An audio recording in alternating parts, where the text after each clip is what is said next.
So I would like to begin this evening with a cautionary tale as to why you should not ever go on the romantic sunset cruise in Ocean City, Maryland. This story takes place about 7 years ago.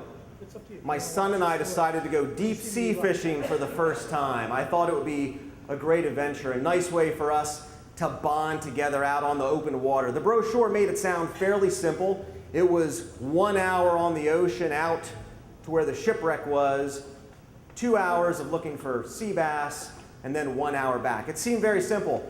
And we boarded the boat. This was the Judith M. And we sat down on the deck of the Judith M. My son sat there beside me, and I thought to myself, what a nice breeze coming off the bay. Now, I don't know what you know about the sea, but the reality is if there's a breeze on the bay, there's a wind on the ocean. And if there's wind on the ocean, there are waves. And as we went out to sea, the waves took us up and they took us down. And first you go, oh, this is kind of fun. And then after a while you go, this is not as much fun. And then you go, my wife told me to take Dramamine, definitely did not take the Dramamine. And then you're like, holy shit, I got 3 hours and 40 minutes to go.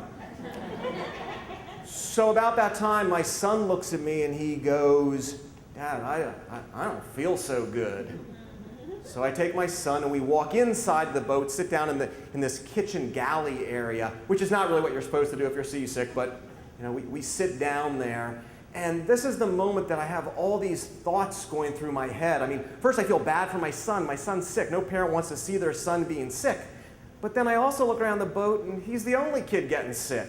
And now I'm like, is he going to be the only kid to get sick on this boat? So now I feel guilty for feeling how I feel about my son and feeling bad that my son is sick. And about that point, he just vomits. And there's just vomit everywhere. He kind of hits a trash can, but not really. And the whole thing is just horrible. And we're like that for a long time till the boat finally gets out to its final stopping point and lines go in the water. And my son just keeps sitting there and vomiting. And about that point, the mate walks up. Now, I get it. The stories are supposed to be as true as you remember. Well, I remember a guy with a peg leg, a hook arm, and an eye patch, and a big Pecker's Bar and Grill t-shirt. And he comes up, and he looks down at my son, and he goes, puke or fish, boy. Either way, your old man's paying.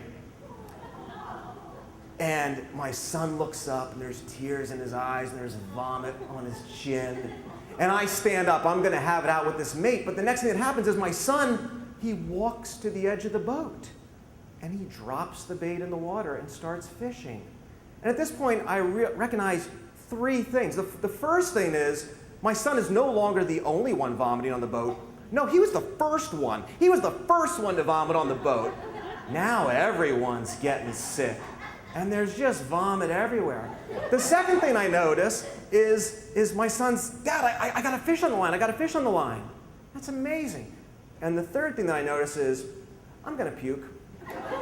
I rush to the side of the boat. I'm puking my omelet over the side of the boat. My son's like, Dad, I got a fish, I got a fish. Next thing you know, the mate's there. Attaboy, puker, bring it up.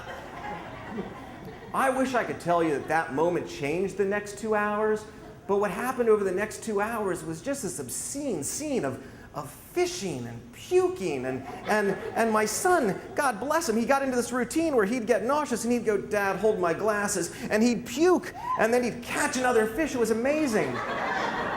And I'd look at him, I go, attaboy, son, burp vomit. And it was just the worst day ever. And so eventually the 2 hours end, and we come back. The boat's coming back to the sea now, or coming back to the dock now, and the first mate's there with a hose, and he's hosing off the fish guts and the vomit, and it all goes into the water at Ocean City. So we get back to the dock, and seasickness is amazing, because for me at least, as soon as you hit firm ground, like my son was like, let's get French fries. And I was like, I could use a beer. So that's how we finished it. But this is why it's a cautionary tale. 2 days later, my wife goes, let's go on a romantic sunset cruise on the bay. I said, hon, I told you the story. I was out on the ocean. I was really, really seasick. She said, hon, it's the bay. It's 18 inches deep. So I said, fine, let's do it. So we go down. We park down in the dock area, and we walk down. And I realize that the same Judith M., the vomitorium that we were on, is the exact same boat they use for the romantic sunset cruise. Don't ever do it. Thank you. Let's get Randy up here.